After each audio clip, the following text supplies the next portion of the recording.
السلام عليكم ورحمة الله وبركاته. يعني من داخل المسجد النبوي الشريف، آه، كان في موضوع كده حبيت ان انا اتكلم معاكم فيه بخصوص هل احنا هنحاسب، ربنا عز وجل هيحاسبنا على العمل ولا على النتيجة؟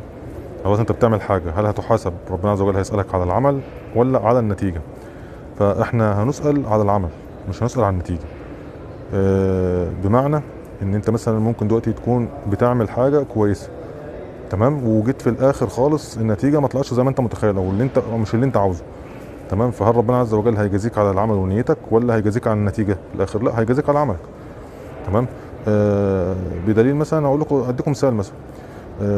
راجل اشترى ارض، ومثلا عاوز يبني عليها، يعمل عليها عمل خير، يعني الارض واقفها لعمل خير، دار ايتام، يعمل مسجد لوجه الله، يعمل دار ايتام لوجه الله، يعمل حاجه تطلع ريع للمسلمين، للفقراء، يعني الامور دي. ف دلوقتي الراجل عمل طيب وهيعمل حاجه طيبه، اتوفى. جم اولاده بعد كده قاموا فاتحينه بقى الارض ديت، قال لك لا انا اعملها مثلا مول، محلات تجاريه، والعياذ بالله اي حاجه، كباريه، مرقص، اي حاجه من دي. هل الراجل هيسال على العمل ولا على النتيجه اللي وصلت اليها الارض؟ لا طبعا هيسال على ايه؟ على العمل. فمثال تاني، مثلا لو قدر الله حد وقع في الزنا، هل ربنا عز وجل هيسأله على وقعة الزنا ولا يسأله لو الزنا أنجب طفل ولا ما أنجبش؟ لا، هو هيسأل على الواقعة اللي حصلت، هيسأل على الفاحشة اللي حصلت، ملناش علاقة بالنتيجة.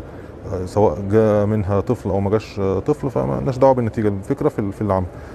فلذلك احنا بنقول ان طبعا احنا هنسأل على الأعمال، مش هنسأل على النتائج. لذلك الرسول صلى الله عليه وسلم كان دايما بيعمل، ودايما بيحث الناس على العمل، وديننا دايما يحث على العمل.